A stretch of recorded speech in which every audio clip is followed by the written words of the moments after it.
This week in Retrospect, we dive into April of 1995 while we look at some changes to the Spring Softball League due to a lack of interest.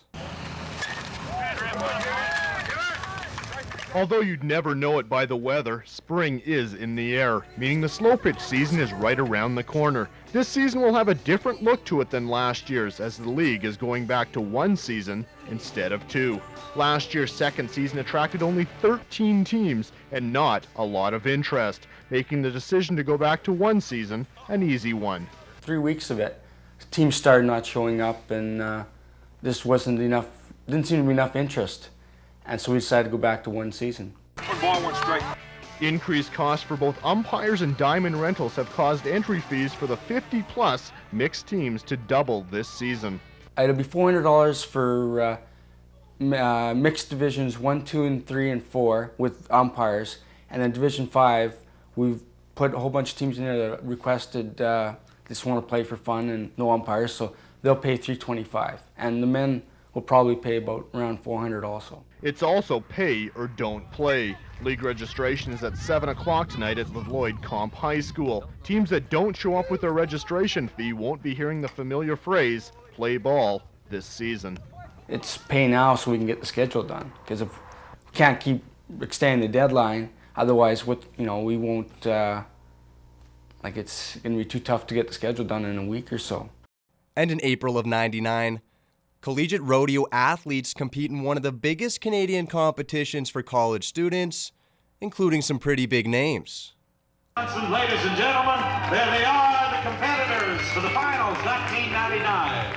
The top Canadian college rodeo athletes competed in Vermilion over the weekend. All had their sights set on a championship buckle, but when the dust settled, only a handful were declared winners. Lakeland College's Robert Lamontagne captured his second bareback title in as many years, and now his sights are set on the future. This will probably be my last year. I'm going to move up now and do a few more amateur shows this summer, and then I'm going to move on to the pros. An Olds College competitor took to both sides of the arena in the steer wrestling, team roping, calf roping, and saddle bronc, and he was declared champion in 2 of the events.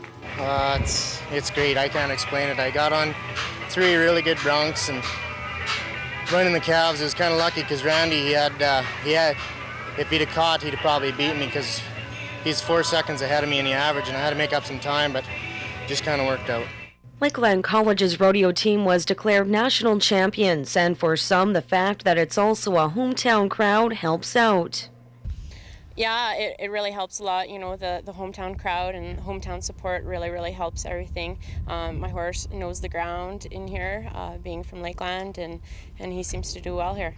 So the Canadian Intercollegiate Finals wrapped up for another year Sunday, and organizers say they're happy with the outcome. Really good. I think everything ran really smooth. All the contestants helped out as much as they could, and as well as the people in our club, they helped out a lot, and everything ran really good. So we were really pleased with the way the rodeos have been running. In terms of the contestants, some extremely high caliber people that are competing here today. Yes, there is.